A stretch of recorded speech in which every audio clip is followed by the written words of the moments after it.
Breaking news here on the YouTube home for BamaOnLine.com as ESPN's Chris Lowe is reporting. Nick Saban, after 17 seasons at the University of Alabama, 6 national championships, 9 SEC titles, including the 2023 SEC crown, has decided to step away from coaching. That's right, Nick Saban, the greatest to ever do it by just about any measure. There are some stats that I don't think we'll comprehend for many, many years to come. Travis Reier, senior analyst for BamaOnline.com, joining you right now live right here. We're going to have our staff members check in as we move throughout the program. We're going to have Tim Watts, obviously, our publisher, on here momentarily. We're going to have Andrew Bone, our senior recruiting editor, on with us. We're also hoping to be joined by Jimmy Stein and, of course, Clint Lamb, also of the BamaOnline.com staff. We're also going to serve as a bit of a support group for you, the fan out there, because I wouldn't say this was entirely shocking, but it certainly wasn't expected. And so whenever this time was going to come, it was going to be a tough, tough moment for Alabama Nation. And that's the case right now. The Crimson Tide coming off a 12-2 season. Nick Saban's final campaign at the capstone, again, a championship season. And I think if you're an Alabama fan right now, one of the things that you can take comfort in is that after that 2022 season, Nick Saban set the sort of earth back on its axis, where the Alabama realm of rivals and the conference was concerned. After losing to Tennessee and LSU in 2022, got those series back on track in the Crimson Tide's favor in 2023. Also, once again, taking care of those Georgia Bulldogs for all the success of Kirby Smart and the University of Georgia over the last 7 or 8 years. Dogs, you think there's a party in Athens tonight? Yeah, I'm thinking there is as well. Nick Saban, I hope that I'm getting text, so hang with me here. I'm live on the air here and I'm getting text. So we're just going to do the best we can with those. I'm getting staff members that are asking me if they've got links, and I sent the links 10 or 15 minutes ago. But that's kind of where it's at right now. It is kind of a scramble. We understand that. Um, yeah, I see some comments already here that we have from fans that are hoping, as Ben and Travis say, or hope he's healthy and happy. Yeah, that's ultimately the main thing here. And there hasn't been any reason to believe that Nick Saban has been struggling with his health.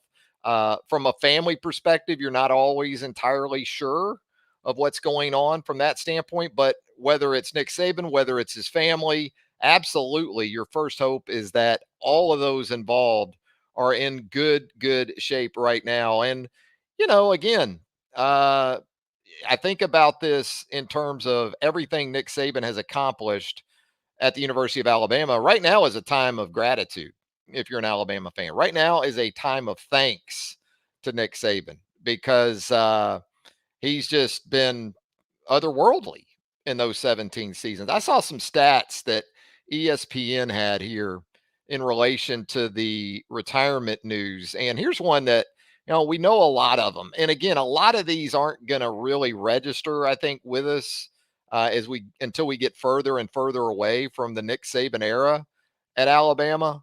Like the 16 straight seasons with 10 wins, which is what he essentially finished his time at Alabama with. But here's one that really stuck out to me here from ESPN. Nick Saban won more games in 17 seasons at Alabama, 201 to be exact, than the Crimson Tide won in the 24 seasons between Paul Bear Bryant's retirement and Nick Saban's hiring at Alabama in 2007. Let that one sink in a little bit. Alabama won 171 games between Paul Bear Bryant's retirement and Nick Saban's hiring at UA. Nick won 30 more games in his 17 seasons than Alabama won in those 24 interim seasons between Bryant and Saban. That gives you some real perspective there as well.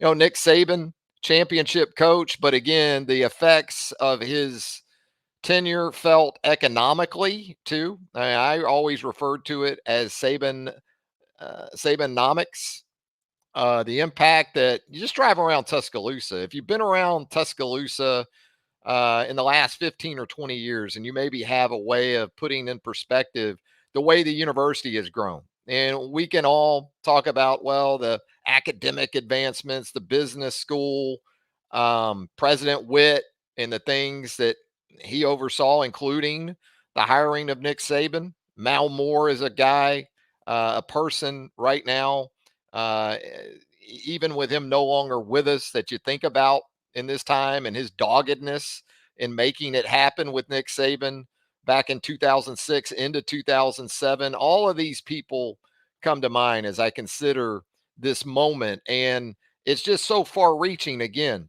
the economic impact, the charitable impact that you've seen from Nick's Kids Foundation. It's just, it's hard to put into words. And so we're going to do our best here on the YouTube live, and we'll get to some of the comments here as we move through it. Our pal text tighter, understandably, feeling it right now. H.E. Pennypacker asking the question right now: is this real life? It is, H.E. And I'll say this for Nick Saban too. And again, assuming that his health is okay and his family's okay, if this is just a case of Nick Saban getting out while he's on top, good for him. Because how many times have we seen it with legendary coaches, guys who essentially had to be told to go away, that were iconic and are still iconic, regardless of how the end came? But I think of Bobby Bowden from that standpoint. Think of Joe Paterno.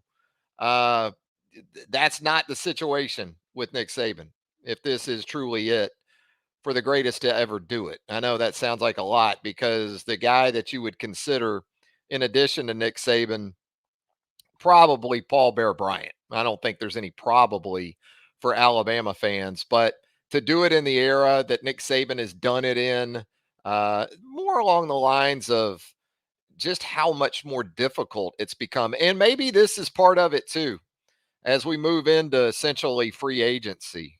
Remember, Nick Saban wasn't a big fan of the NFL, based in large part to how talent acquisition came about, right? You had a draft, you had some free agency. Um, you did have freedom of movement. You did have contracts that would at least hold guys in place for extended periods of time. But, this is a situation where, again, times are changing. There's no question it has become more of a young man's sport.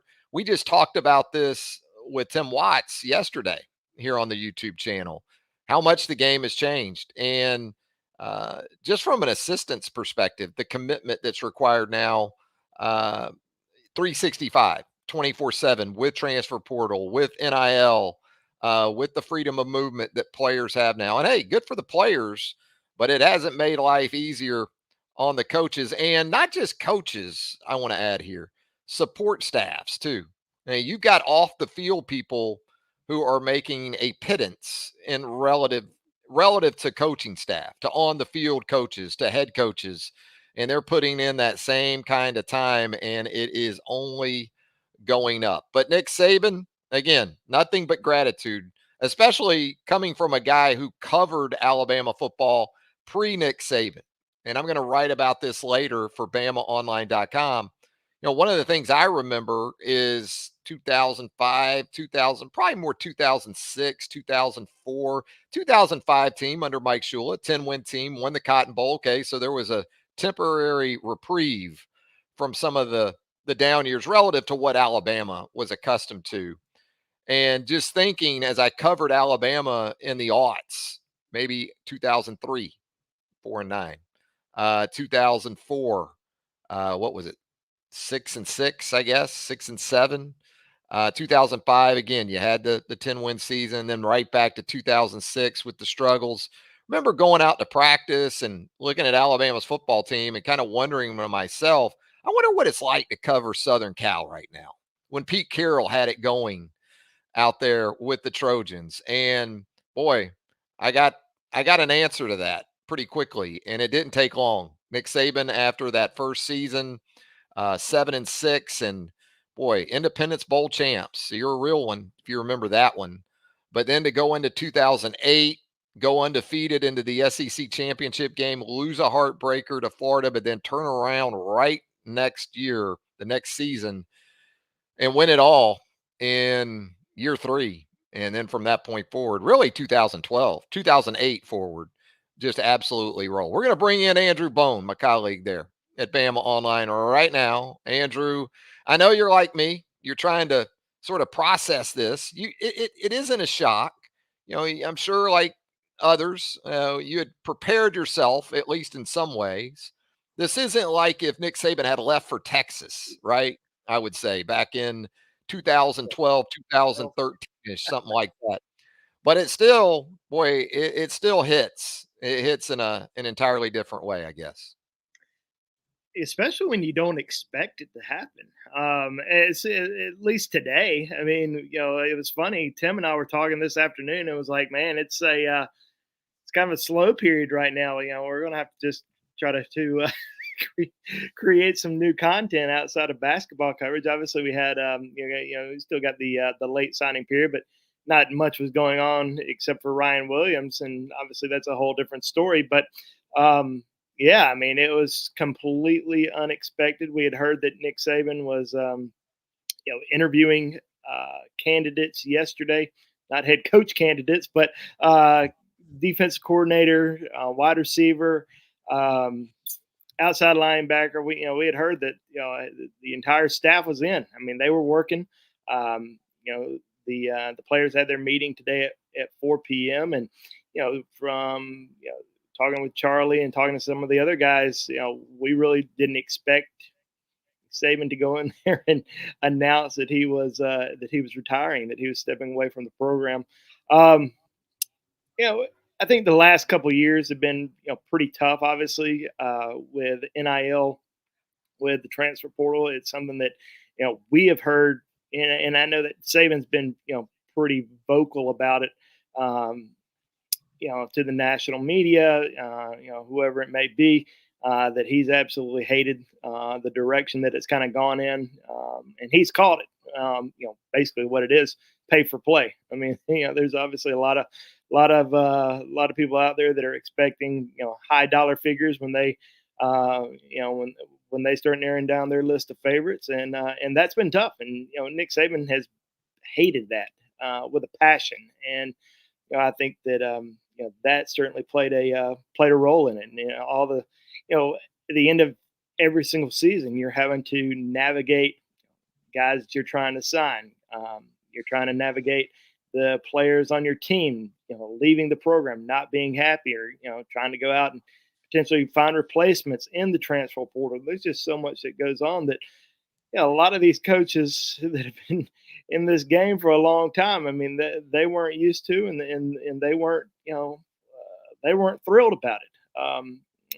I think that he was adapting to it, but at the same time, I think it was it got pretty tough, and certainly something that I think he was just ready to step away from, because he was certainly spending a lot more time recruiting and not just recruiting players, but trying to recruit his own players from leaving the program, because they were getting behind the scenes offers from other programs to leave. Great reminder, a great time to remind you. If you haven't subscribed to our YouTube channel here for BamaOnline.com, never a better time to do that. Never a better time to post up with us also on the roundtable of our premium message board right now. All hands on deck at BamaOnline.com, as you might guess. So between our YouTube channel right here and BOL, come hang out with us, come post up with us. And speaking of posting up with us right now, there he is. Tim Watts, site publisher What is that, for BOL Bama. people? Yeah, I mean, I was just trying to get ready for dinner is all I was trying to do, Tim. Man. But had some big news that came across here in the last hour or so, as Nick Saban apparently set to step aside from coaching after 17 seasons. We just heard from Andrew, made some great points about the changing landscape, really, not just college football, but college athletics in general. We've seen Nick Saban in every aspect of change during his 17 years at Alabama adapt successfully. I thought he was going to do that and was doing that. during this latest shift. You and I talked about this yesterday, that I thought it was interesting that we didn't see him on the ESPN coverage of the college football playoff national championship game. Um, and, kind of wondered if, look, this may be a time where even he has to take a chance to catch his breath, because there really aren't any openings on the calendar as it sits right now, is there? No, I mean, you look at their schedule, you go through the 22nd, because of course they can't have a 1-day sign-in window before Christmas. It's got to be 3 days. And then you get through the 22nd, you get through Christmas, and you're going to bowl practice. You go in the bowl practice, you play the game, you lose in overtime to Michigan, the eventual national champions. You come home and, hey, you're dealing with the portal. You're talking to kids that want to enter the portal, might not want to hit the portal. Then you go get a few days and you come back and you're dealing with coaching searches. So the window for family time, the window to just chill. And, I also think it hurts that Nick Saban's not the type to know how to unplug. I think some coaches can unplug and just say, forget it, I'm taking the day off. I just don't know if Nick Saban's programmed that way. So I think his wiring kind of factored in, because, despite the 200 texts from friends who knew he was retiring, I'm now being told, he did not do anything that resembled retiring, from interviewing people for coaches, interviewing coaches as late as today. I'm most interested in finding out when he made this decision, hearing from him how he made the decision, what factored into this decision, and also what role is he going to play in the coaching search. Does he have a guy? Are they going to lean on him? There's more questions than answers, but I do think today's just a day to kind of reflect and appreciate exactly what he did, because I don't think anybody else is really going to see this again. Yeah, that's what I opened with, as much as anything, is gratitude. If you're an Alabama fan, is one great big thank you to Nick Saban, because if you recall where the program was prior to his arrival in 2007, if you were watching Alabama football maybe in the spring of 2003 and those events that led to Mike Shula, and credit to Mike, did what he could.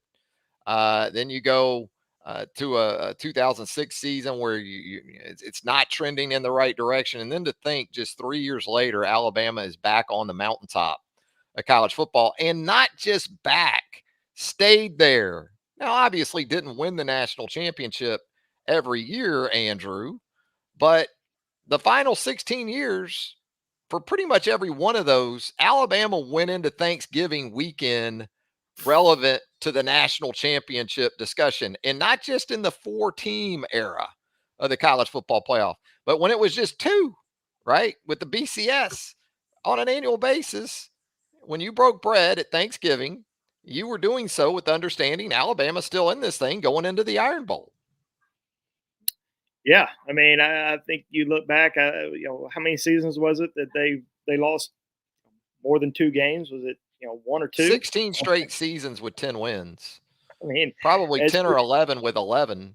And I posted this on the BOL roundtable earlier. I'll never forget sitting in an office several years ago with some former coworkers, and they were upset at the thought that Nick Saban was going to be the head coach at Alabama, because he wasn't great to the media. He wasn't really nice to him. And I said, I was probably 22, 23 years old at the time.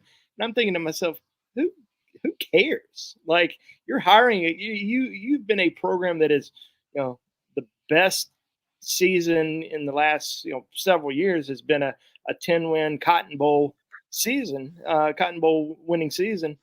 You got to get somebody in here that's going to win big games, that's going to go to SEC championships, that's going to play for national championships. And Nick Saban had that pedigree. He was going to be able to do that.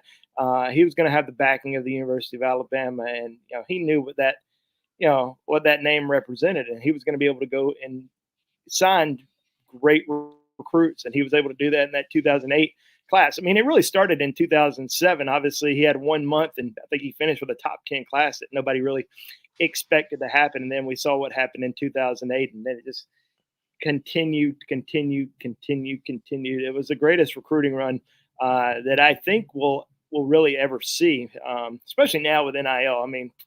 There's not going to be a definite number one school, 7 years in a row because of the NIL landscape. But man, it has been a fun ride, and I certainly expect the next one to be pretty interesting as well. Yeah, Tim, I think you hit on it too. We haven't heard from Nick Saban, right? Maybe we'll get more of that, I would think, in the next 24 hours or so. So we're just kind of outlining some potential reasons for why this happened now. Again, as we talked about earlier, nothing with his personal health that you would think has come into play there, but we don't know from a family perspective. That can change things as well. And so there's more to consider in the lives of these coaches than just the guy we see on the sidelines every Saturday or deal with post practice or in media opportunities.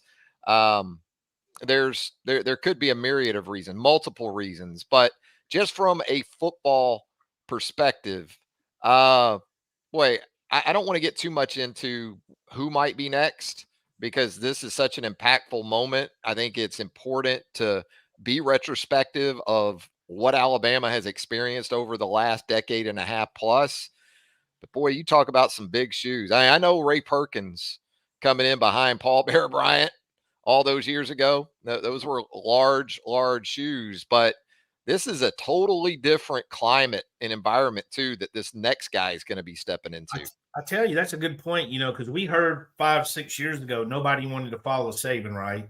I think a lot of that, though, was based on the natural decline of a great coach, where you see a Bobby Bowden not as good the last 5 as he was the previous 5. I think people assume that about Nick Saban, but this guy has a playoff team, plenty of returning talent. I mean, you got 3 excellent offensive linemen coming in. You have a quarterback room that's full. You got a running back room that's full. You got wide receivers that can play football, tight ends you love.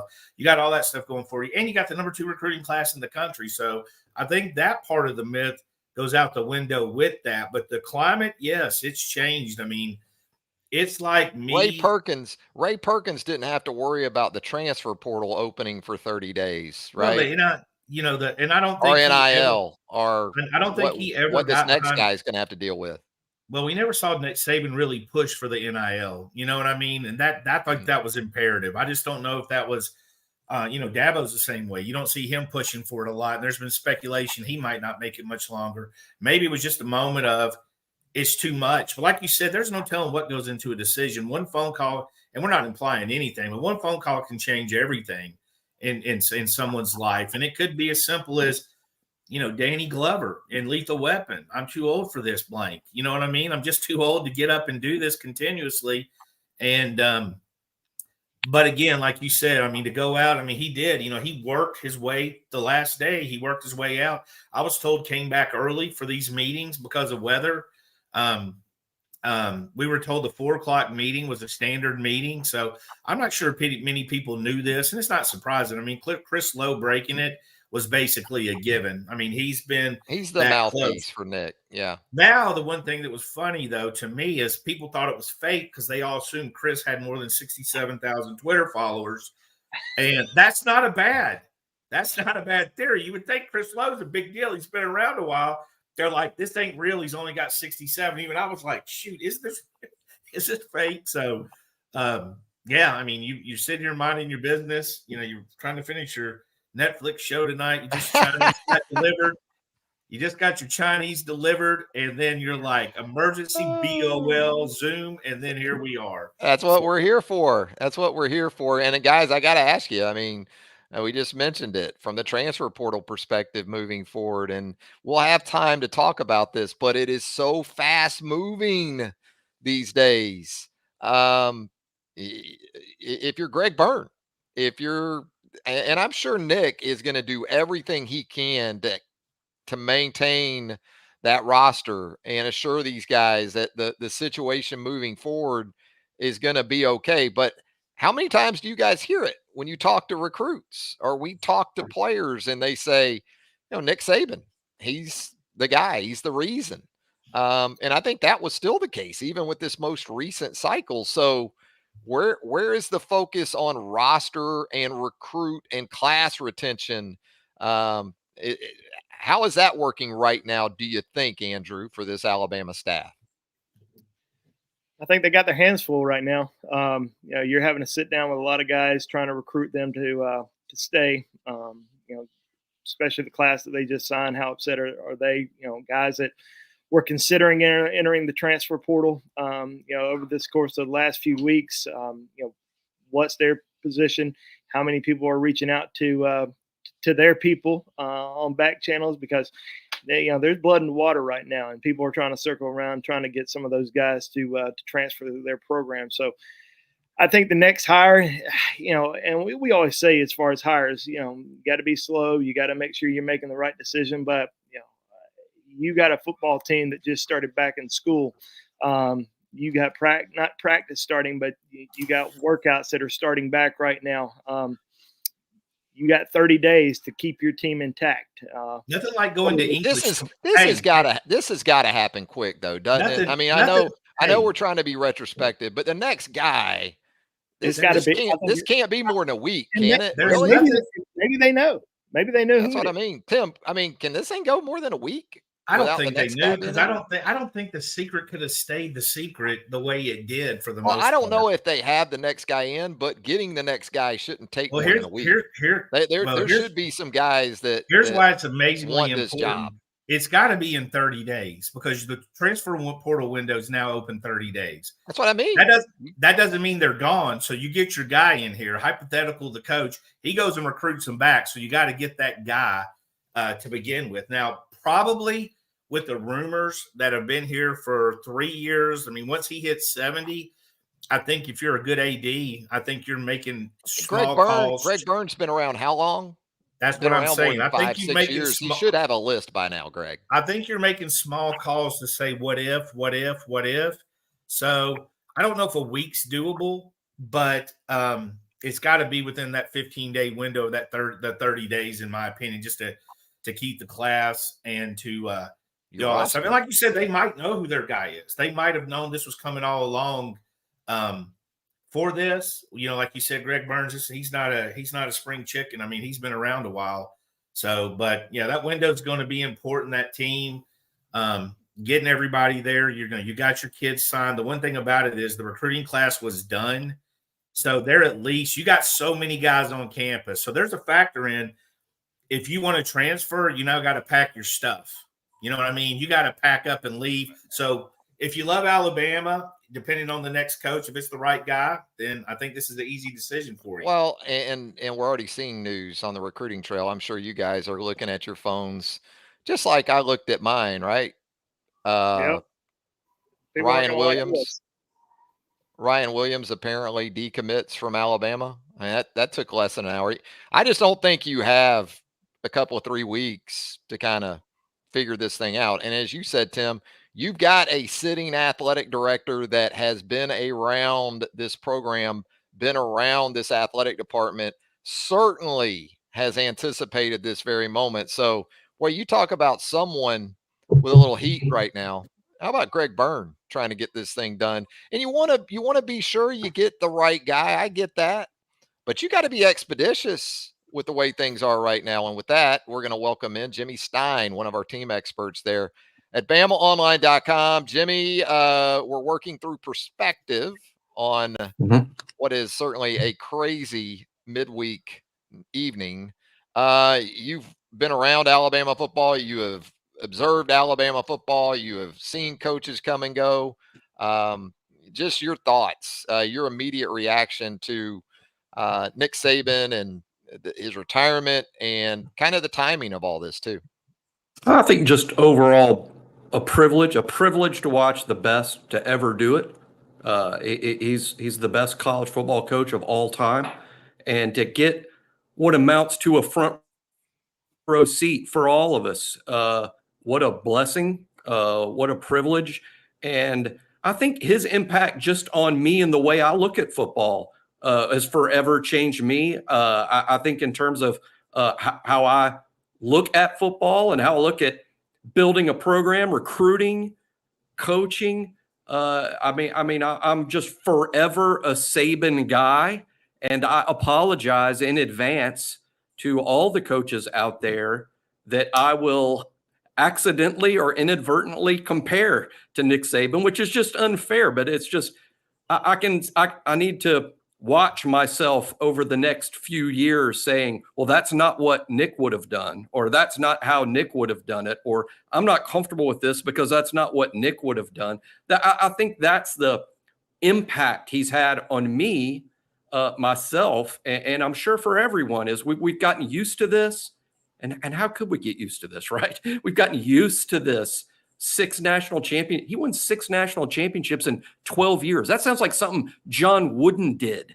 Well, and 9 SECs. I mean, it's like Yeah. no one even talks about the SECs because the national championships were so impressive. Right. I mean, any other era, if you just said a coach is going to win 9 SECs in a 14, 15-year period, that would be GOAT status in and of itself. But, we talk about the timing of this, Jimmy, and I said it earlier in the program. One thing you can say about this final season was he took care of family business. He took care of his 4th straight Iron Bowl. He took care of Kirby and Georgia one more time.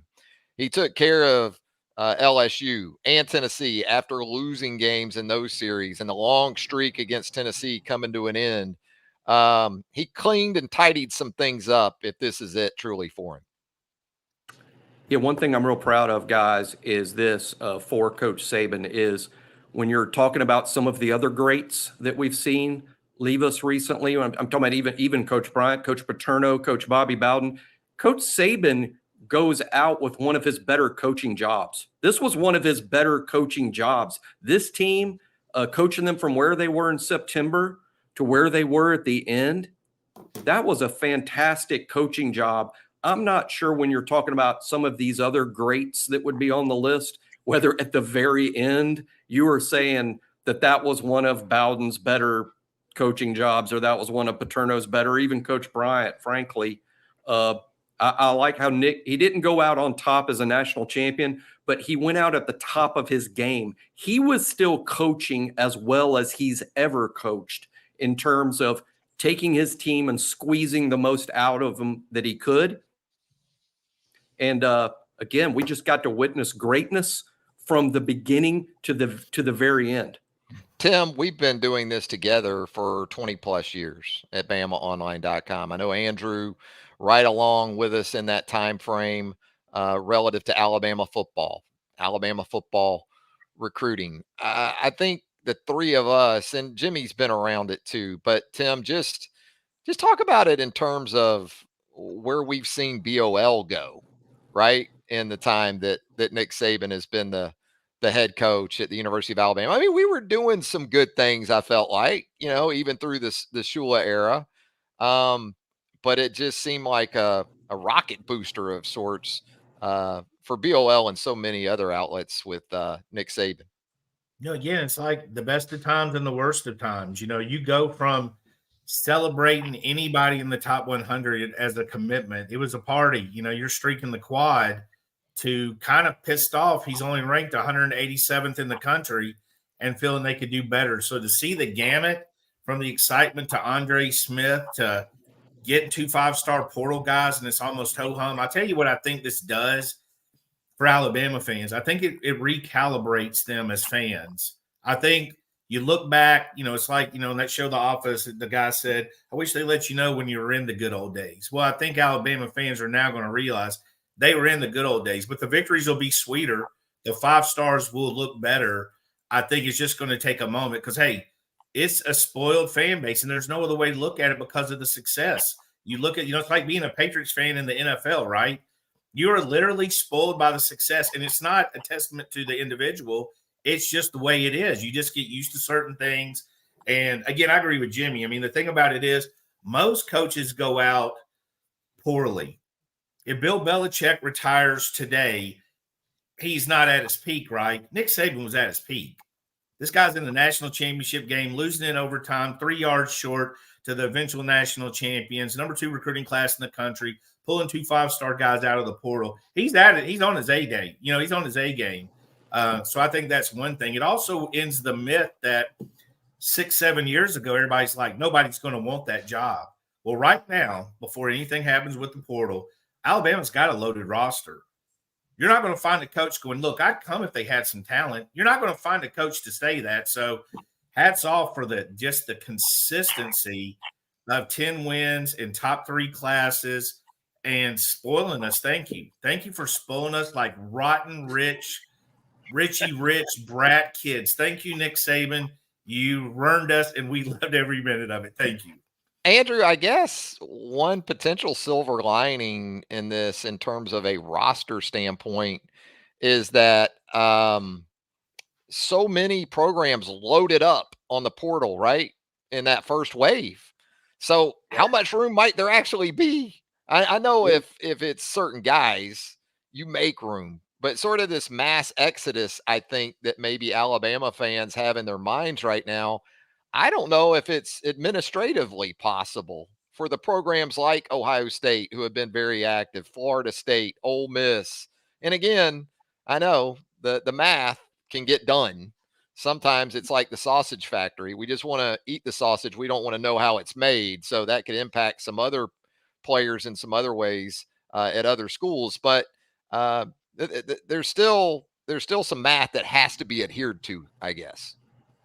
Right. I mean, and we don't know the situation at each one of these programs, but obviously we're seeing some different reporters that are tweeting out things. Oh, hey, this school was interested in that player, a couple of weeks ago. Maybe they'll circle back around to him. So, I think that Alabama's certainly going to have to recruit some of these guys to stay. But, Sure. As I said earlier, a lot's just going to depend on, how quickly can they get a new coach in? How quickly can he sit down with each one of these players and try to keep them on board and try to keep them happy? Because there are certainly going to be some programs that are going to be attacking right now and trying to go after some of these guys that they may not be in the portal yet, but trust me, there's conversations that are happening behind the scenes. So it's going to be an interesting next few weeks. Hopefully we're not going to see anybody make immediate decisions to enter the portal based on this. Maybe they'll wait and see who the next head coach is going to be. Maybe they'll sit down with Coach Saban, and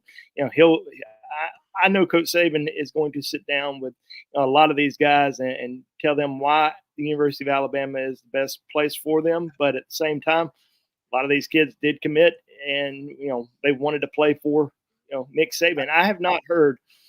We always talk about all these assistant coaches that have come through that have been just rock stars on the recruiting trail for Alabama, whether that's Kirby Smart, Mario Cristobal, Billy Napier. They were great assistant coaches. They were great. They did. Some of them been great head coaches. Obviously, Kirby Smart, but most of these kids weren't committing to these assistant coaches. They were committing to Nick Saban, and that's why you never really saw a bunch of kids decommit or go elsewhere when these coaches left the program. They were committed to Nick Saban. Julian Sang last fall, he said, it doesn't matter if Bill O'Brien's going to be there or not. I'm committing to Nick Saban. So that was a big part of his decision. So it's going to be interesting over these next, like I said, next few weeks, trying to keep these guys happy.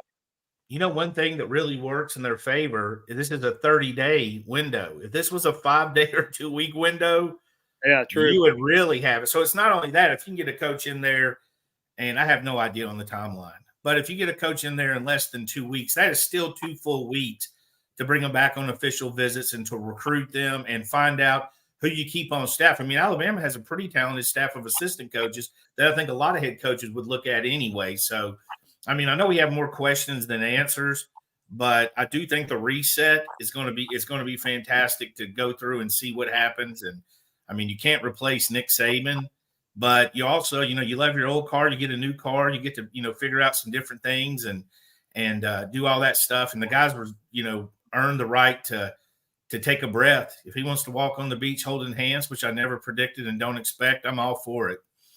Jimmy, something else to take into account too with these coaches, these candidates that are going to be out there, is that Nick built just second to none facilities. So yes, whereas stepping into those footprints, those shoes is going to be daunting. You think about what has happened within that program, from the nutrition center to the sports science center to the facilities in general. And that's what a lot of coaches want to talk about or hear about too. So The challenge is obviously going to be great. It starts with one person, that shadow that is Nick Saban. But in terms of facilities and resources and commitment to keep this thing going at a very high level, it's going to be a damn attractive job. To use the Nick Saban obvious analogy, Nick built the Ferrari, right? It's the Ferrari. The program is the Ferrari, and it's just simply a matter of handing the keys to someone that can drive it. We've seen this in the past. Les Miles, insert joke here, but Les Miles won a national championship in the wake of Nick Saban leaving LSU. So yes, whoever inherits Nick Saban's program is inheriting a Ferrari, very similar to what Les inherited in Baton Rouge, but probably even greater in terms of facilities, in terms of the NIL in Yale, Alabama. It's in place. The recruiting class that was just signed as number 2, that's in place. The roster, the quarterback's coming back. Whoever inherits this program can win big right away, assuming there's not some exodus in terms of the transfer portal. But, one point about that, guys, I get that there's going to be a lot of concern, understandably, but let's also remember this is school and these kids are in school. Class started today at Alabama. I think at Alabama, the deadline for enrolling in classes to go to class over the spring semester is January 17th. That's going to be pretty similar at other schools. So kids that are currently on the team that want to leave, they have 30 days to enter the portal, but you don't really have 30 days to pick a school and then go to school this semester and participate in spring practice. It actually is, in reality, a much smaller window than that. So I don't anticipate a ton of players pouring into the portal right now. There may be some, it could happen, but I don't think it's realistic. I think the post-spring portal might be where there's more concern. But kids still have to go to school and they have to be enrolled in their new schools to participate in spring practice. I don't think kids want to get in the portal and then figure out where they're going this summer. And it's also more than just, you have packed and loaded up and moved all your stuff. You are in class, you're in the dorm room. To leave, you got to redo it all. And, it's like moving out of an apartment. So I also think you got to respect the Alabama brand a decent amount. I mean, it's still, it's still going to be a top 5 national program, regardless of what happens. It's still SEC. It's going to be on TV a lot. They're going to have a named coach. So I don't blame anybody for having uncertainty. I see that they should have uncertainty to see what's going on, but that's not necessarily a bad thing when all said and done. Good points by everyone. And Jimmy, we appreciate you checking in on short notice. We're going to shuffle the deck here a little bit. This is starting to resemble Hollywood Squares, but we're going to do our best as we move forward. Thanks a lot, Jimmy. Look forward to your continued input with us there at BamaOnline.com on the roundtable primarily, but certainly right here on YouTube as well. Jimmy, we'll talk again soon. Let's check in with Clint Lamb now as he joins the mix. And so, Clint, here's your shot at things.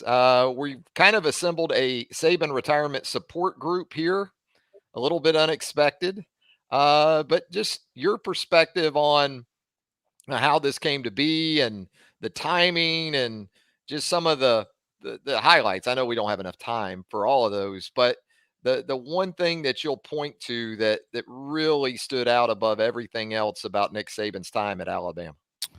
Yeah, the timing, it is what it is. We all knew this day was coming. It was just a matter of, you kind of thought you would probably get more of a heads up or you would see it coming, but at the same time, it's been a journey. I mean, imagining where the program was at in 2006 and 2007, just everything, Heisman Trophy winners, first round draft picks, national championships, All-American picks. I mean, you talk about the individual awards. It feels like every Sunday you're watching, an Alabama infomercial, just of tons of talent all over the place. And this is all due to Nick Saban. I mean, just him coming in, establishing a culture, getting the right guys in there early. I mean, you look at the Julio Joneses of the world and the Rolando McClains. and Dante Hightower kind of following up with that.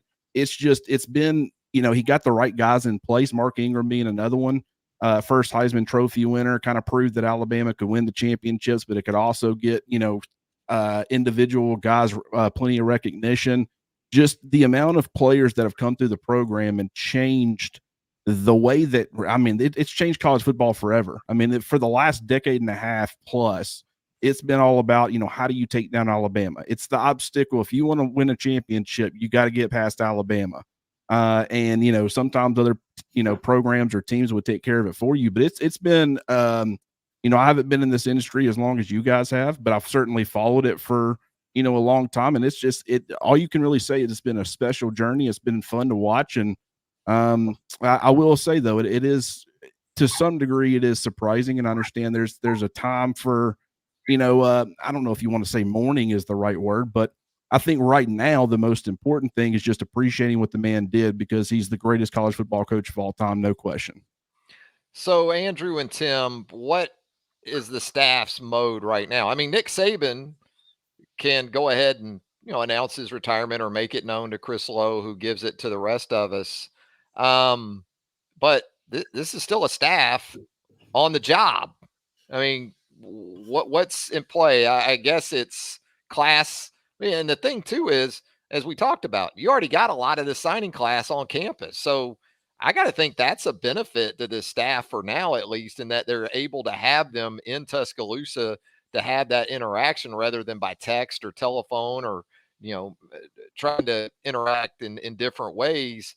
That's what this has to be at this point, right? Yeah, it's a lot better now than it was 10 years ago with no early signing period, no early enrollees like we're seeing, because can you imagine these kids being committed 25, 26 deep and all decommitting to take official visits in the next 3 or 4 weekends? That would be, actually, we went through that before with Shula, where he had 20 something, then Saban came on. So I think from that standpoint, they've got it easier. But then again, you're a coach recruiting and can't really answer who's the next head coach. So, you got some things working for you, but you also want to do a good job for the next guy who is the coach, right?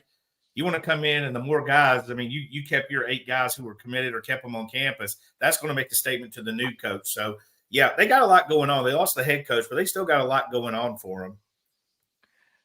Andrew, how important is speed, in your opinion, right now, when looking ahead to the replacement for Nick Saban?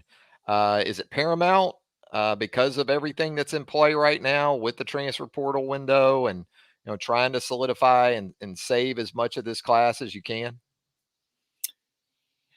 Well, if you get the right guy, yeah, you can do it rather quickly. Obviously, we talked about this earlier. Tim was mentioning, there's probably been a short list of guys, and we've heard names. We've heard names throughout the year of who would be on the short list of calls. Coaching tree, dot to dot to connect the dots, right? Well, but were those calls just starting today? And what is the reaction? How locked in are they with their contracts? How willing are they to come in and replace the greatest head coach of all time in everyone's eyes? It's not just Alabama fans. It's these coaches that are being called.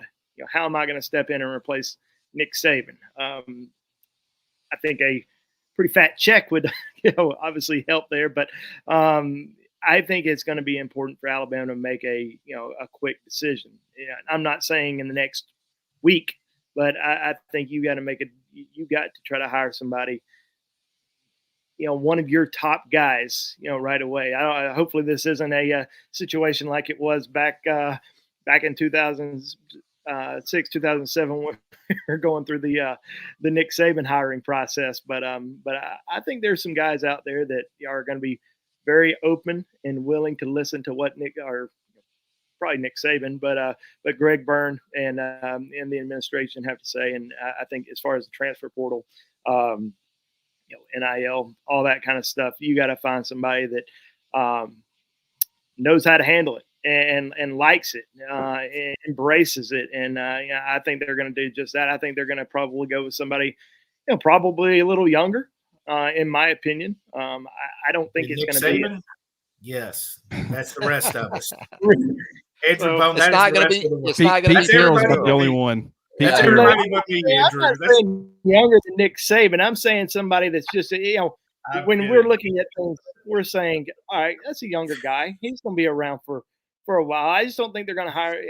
A lot of people are saying, oh, let's go after Dabo. Or I don't think it's going to be somebody. I had a Pete Carroll text. How about that? Yeah. Pete Carroll I mean, got fired today. I'm like, That's why he was. The that's why most he said- sensible demographic is the one that a guy like, and I'm not saying that I have intel on this or this is how it's going to go, is that Dan Lanning sort of tier of that buyout's a demographic. monster, though. I was It is, researching but it. I don't give a damn. Alabama's a monster. I heard Hugh They Freeze. write the check. I mean, I Hugh know Freeze. Texas A&M has a lot of cash. Andrew's out here But, starting rumors with Hugh Freeze. Hey, if No. you want Dan Lanning, if you think Dan Lanning, Clint Lamb is the guy for this job, if it's $20 million, you write the damn check and you see if the Nike man can up it even You more. sound like my wife shopping at Christmas. Hey, it's not my money. Tim, if you want the free, It's not my money, Tim. Hey, I got a name for you guys. What about Norvell? Well, that would be quite. I'll say this about. I like him. I don't know if I love him. Much. I still get some. Can he build a program though without the portal? Florida State fans will riot if they take. He's all portal, Clint, isn't he? But he had no option, and look what he did with the portal. He didn't just. A lot of people portal. How many are a healthy quarterback away from? I mean, let's be real. A healthy quarterback, they're probably. I get some Bill Curry vibes from Mike Norvell. Look, you know this, Tim. I mean, you got to have some crap in your neck to do the job the way it has to be done at Alabama. You have to have some prickly. You got to deal with us. Demeanor. I start with right. I start with that. The type of dude you got to be in that spot. You got to be a tough, in some instances, ornery, prickly. SOB. That is Dan Lanning, by the way. Hey guys, I gotta roll, but thanks for. All right. We'll see you, Andrew. Appreciate you jumping in. Enjoyed this with y'all. See ya. We're gonna find somebody younger. Getting a little too hot in here for Andrew. Getting a little hot, Clint. If Alabama takes Florida State's playoff spot and their coach within a 60-day period, Florida State fans, we'll have to build a border around this state. The reason I mentioned Norvell is I think he's got a lot of respect in the coaching community. I like Mike Norvell. It's not that. I'll tell you another thing. I think he believes in the NIL. And we never saw Nick Saban push for it. I talked to boosters who said, yeah, he spoke to the Red Elephant Club and they, NIL. We never got that a public message, right? All these, monthly subscriptions that Alabama has, $18 a month, $75 a month. That's how you build your NIL, which is what Ole Miss is doing. Nick Saban could have asked for that and had, 5,000 subscribers at $18, $75. Never really got behind it. I'm not saying he should. It's also like when I'm mentioning Dabo, when I'm being asked about Dabo's kind of taking the exact same approach as Nick Saban with the NIL, except he also added on even more so anti-NIL. He also doesn't believe in the portal. So I'm not sure Dabo's going to be around much longer unless he adjusts to that. Yeah. It's Chandler with the hot take. Yeah. Kirby Smart will be the new head coach. You think Kirby's celebrating a little bit at this hour? I mean, Kirby's got 2 national championships, but Georgia's headed to Tuscaloosa next September. And we kind of know how that series gone with Nick and Kirby during their time. So what about it, Clint? Your biggest concern? We talked about it with Tim. We talked about it with Jimmy. We talked about it with Andrew. We talked about roster retention. We talked about recruiting class retention. Got to hire a head coach, obviously, I would think here in a pretty quick way. Where does it start for you? Obviously, you're trying to replace the greatest to ever do it, but everything that goes along with that. Yeah, I think it's just a question, and it's not one that I'm going to say one way or the other, but it's, a lot of these guys, Alabama doesn't recruit. I mean, obviously they recruit the in-state guys well. I'm not saying that they don't, but they also they branch out. I mean, they go everywhere now. They're going to places outside of the United States to find players nowadays. But what that does is the love for Alabama maybe might not be as strong as the love for Nick Saban, and kind of that's why you're there. So it makes you kind of question, okay, what are the thought processes of some of these young guys? I mean, they had this expectation of what their time at Alabama was going to be like, whether you're already on the roster and you're a young guy, or you're a guy who's just now coming in, or you're a guy that's committed for 2025. And so it's just a matter of, how do you navigate the roster? How do you navigate? And that's why I think that it is very, very important that Alabama moves pretty quickly on this. I don't think you can let this sit and linger. So, guys, I'm going to ask you both. Is Alabama a great job right now because Nick Saban made it a great job? Or is it just a great job, period? Tim, we've seen kind of every end of this. I think it's a great job. I mean, I don't believe Nick Saban would have taken this job if it wasn't a great job, right? I mean, he was at the top of his game. There's not a college. The timing was really good, but I mean, he wasn't leaving the Dolphins for just anybody. That's what I was going to say. How long would he have been with the Dolphins before something piqued his interest? And how many schools could have piqued his interest at that stage? He had went from Michigan State to LSU to Miami, Alabama. And we're probably talking about the upper echelon of Texas or Michigan or Ohio State, Alabama. Not many schools that he could. So yeah, it's definitely a big time job. Also, again, there's nobody who's going to look at that roster. If you call and say, hey, Travis Reier, we're interested in this job, and you're like, I checked the roster, that's a hell no. Y'all ain't got enough to win. They're going to be pretty excited about that roster. Yeah. As it stands now. And also, even the guys that hit the portal, again, you got a chance to wheel them back in. You got the recruiting base. Again, you're in the deep South. You're buried by Georgia, Florida, Mississippi, Louisiana, state of Alabama. You got so many things working for you. I think it's a prestigious job because Nick Saban was here. But I felt the same way about Bear Bryant.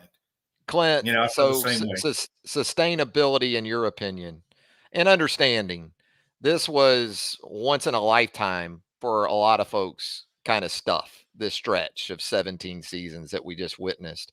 But sustainability relative to being relevant to the national championship discussion. Not that anyone should expect the next guy to jump right in and win 6-12 or whatever it was. But just to be that year in and year out player in the college football playoff, which goes to 12 teams now, by the way. So that should be more accessible than it has been since 2014. What about that? Sustainability, how realistic is that? I mean, it depends on what your definition of sustainability is, like the degree. I mean, because just nobody is walking in and being Nick Saban, nobody. And so I think from a fan's perspective, that needs to be, I mean, and I think people understand that. I don't think anybody's going to have, in fact, in some ways, I would say, I mean, I'll ask this. I mean, do you guys think just this decision by Nick Saban and the fact that he's retiring, it almost seems like all of the expectations that Alabama fans have come to have year in and year out, there's no way that continues. Now, granted, when you're in season and there's some disappointments, you're losing some games, maybe you shouldn't be or whatever. I mean, do you not think that immediately, if you're a fan, your expectations for the program completely resets? And now it's like, if Alabama does next year what they did this year, and I would say this year was a rare occasion where they actually didn't win a national championship, and the way things were trending, after week 2 and week 3, fans were actually view this season as fairly successful. And when have we ever said that in recent years regarding, a Nick Saban led team? But it feels like that if they do something similar next year, I think fans, with Nick Saban, in most cases, it would be considered a disappointment. With anybody else, I would say it would probably be considered a success, wouldn't you? I would. And I'll say this. I don't think expectations at Alabama, Tim, are exclusive to Nick Saban's tenure. I mean, expectations at Alabama were high even under Nick Saban. Now, under Mike Shula. Now, Alabama seldom met those, but that didn't mean they changed year in and year out. So regardless of this stretch, Alabama fans have a standard that has spanned more than 100 years at this point, or right at 100 years of excellence. And reality sometimes isn't attainable by some Alabama fans, but I think there are far more reasonable fans that understand what we just saw was kind of the equivalent of a college football unicorn or something. Yeah, when I look at it, I think going back to what Clint said, I think to me, and I touched on this earlier, I think it's you recalibrate yourself as a fan. I think that 4th and 31 would mean a lot more 2 years from now than it did this year. I said this earlier, Nick Saban has spoiled us rotten. He is like Richie Rich's father. He gave us everything we ever wanted. Totally spoiled. He let us eat dessert without having to touch the broccoli, right? We went from winning the national championship was it wasn't just wins. At some point it was, hey, we're not winning pretty enough. We're not winning. It's too close of a win, all that stuff. So I do think that it's sustainable. I think the next coach will have success. I think obviously college football has changed. He'll have to understand all that. But I do think that, you can win at Alabama, and I think the fans won't expect every season to be the magical season that it is. Now, I still think that, Alabama's going to recruit well, but I also think they're going to appreciate a little bit more of the 5-stars that they get now. Back in the day, we talked Saban's first year, it was buck naked running down the street for every 5-star. We were streaking. BOL used to have a group streak. They 4-star, top 100. Let's roll. So we're now you get the quad. Yeah. So now you get number 83, and you're like, crap, that's it? That's the best we can do. The 83rd best player in the country. I think that's going to reset. But, you look what Kirby Smart's done. He's did a fantastic job at Georgia, brought them back. I think that same effort from the right coach will be the same thing at Alabama. I joked about Kirby. I joked about Kirby earlier, maybe doing a little dance right now. But, Kirby actually is the kind of guy that I think you need at a place like Alabama. Not that I think in any way he would leave Georgia to be the next guy at Alabama. The point is, I think Kirby right now, probably Clint, is a little bit pissed because a guy like Kirby wants another shot at Nick Saban. And that's the kind of mindset you're going to need to tackle this challenge. You're going to have that guy who doesn't just get up at press conferences and says all the right things and says we're excited and ready to embrace the challenge and all that. You got to feel it. And that was the one thing about Nick Saban's introductory press conference in 2007. He said the right things, but you sensed it. You felt what he was saying as much as you heard what he was saying. Yeah, 1,000%. Yeah. And that's such a good point. And I think that, something that's kind of been rattling around in my mind since the news broke is, and I don't know who they're going to go after necessarily. We can list a bunch of candidates. I think there's a number of different directions they could go, but then at the same time, you could probably start narrowing it down, you would think. But, Kirby Smart in Georgia won back-to-back national championships. Jim Harbaugh, he's an offensive-minded guy, but the brand of football, it's more pro style. It's more, ball control, power, defense. They're not really a finesse team. And so your last 3 national champions have been built that way. And in an era of college football where it felt that things were trending towards spreading defenses out, defenses have to get smaller so they can get sideline to sideline. I think, Nick Saban had built his program in a way where it was smash mouth football, playing elite defense, all those things. And then, he kind of started to get away from that a little bit. Kirby, after going to Georgia, he stayed more steadfast in his belief that this can still work and it's going to come back around. And you've kind of seen that. And so with where Alabama, they were going more finesse and smaller and the quarterback play, slinging the football around 40 times. And then this past offseason, it felt like there was a shift back the other way. It kind of one thing about defensive-minded head coaches is that they're always going to keep their defenses in mind. Kirby Smart, one of the reasons he didn't want to get to all that, Josh Heupel, Lane Kiffin stuff is because he wanted to make sure that he was playing complementary football with the offense and the defense. And you can get fun teams. Lincoln Riley at USC scoring a lot of points. That's fun. Him at Oklahoma, they were making some playoffs and those things. But at the same time, if you want to win a championship, you have to be able to play complementary football. And I think that you can have an offensive-minded head coach have that mentality, but defensive-minded guys are going to make sure their defenses are taken care of and that they are playing that complementary football. So I'm curious to see what's the priority for them. Do they want to get the flashy guy, like a Lane Kiffin, a guy like Dan Lanning, and that's why that name keeps popping up. He's a defensive-minded head coach. With where Alabama was starting to take the program, I could see Lanning, continuing to run in that direction. And I think with where college football is at, where everybody else has been going in one direction, you start going the other. I think in the immediate, that's probably the direction you want to be going in. And so I'll be curious to see if that's something that they take into consideration. Tim, what? Real quick, Travis, I want to say the one thing. Like, to me, the biggest thing Nick Saban did, probably the most surprising. I want to see what y'all think was. Look at that 2011 offense, won the national championship. Flash forward to 2020 with Tua. If they didn't show you the coaches and you watch those games, would you ever guess that was the same head coach? No, that was the adaptation that was taking place for sure. I mean, it was amazing. Like, the turnaround is literally a 180.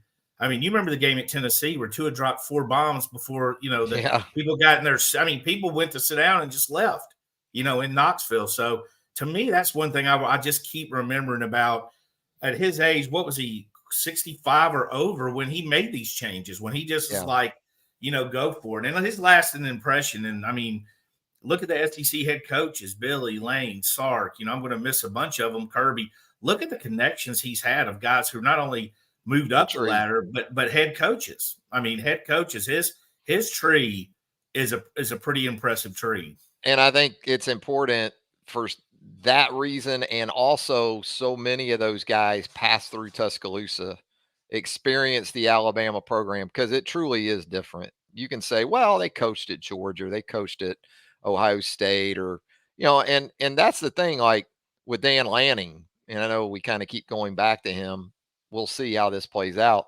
I think people think Oregon, they think Chip Kelly still, Chip Kelly era Oregon. I'm not sure Lanning's got that thing to where he would like it defensively or just in terms of personnel, but they're not Chip Kelly, Oregon. When I watch Oregon football under Dan Lanning obviously has experience at Alabama, the SEC. So, I mean, when it comes to connecting dots, Clint, I mean, these are some of the guys that I think obviously a lot of people are going to point to. Yeah, and that's why I'm such a big fan. And that's what, you start envisioning, like, how do you keep things going? And it feels like, I don't know Dan Lanning personally, but just from an outsider's perspective, he seems like he's got the right stuff mentally. And the fact that he I wouldn't say he was to Kirby what Kirby was to Saban, because he wasn't with Kirby nearly as long, but at the same time, it's like, it really feels like the way that he approaches things. There's some differences personality-wise. There's differences between Kirby and Nick Saban. But just from an outsider's perspective, it seems like he's got the right stuff as far as the things that he adopted from Kirby and the kind of things that he's going to want to do as far as building the roster, as far as team identity and things like that. And obviously, you got to make some changes. You're playing in the Pac-12. You bring in Bo Nix. He's doing some, great things offensively for you. But there are a lot of good candidates out there. And I think Alabama, I mean, at this point, the program is, I mean, when you talk about when you're having a debate, who's the greatest college football coach of all time, you're really having a debate between two different era Alabama coaches. And I mean, that's where the conversation comes in. So as far as the program and the perception and the reputation, I mean, that you can't really get any better than that as far as branding and stuff. The thing about Lanning too, I mean, there's a lot of piss and vinegar in him. He likes the challenge. I mean, he's got the Kirby he likes the Kirby, wants to beat his ass. You know what I mean? He's got the want to come in here and compete with and Georgia's the best of the best, and Alabama's at the best of the best. And he gets to compete against Josh Heupel and all those guys. That's not a shot at Oregon, but this guy, you saw him, in the national championship game. You saw his Dion speech. I mean, this dude for Colorado, this guy is kind of, he's kind of that guy. He'll get in there and challenge you. And where's the biggest challenge in the world?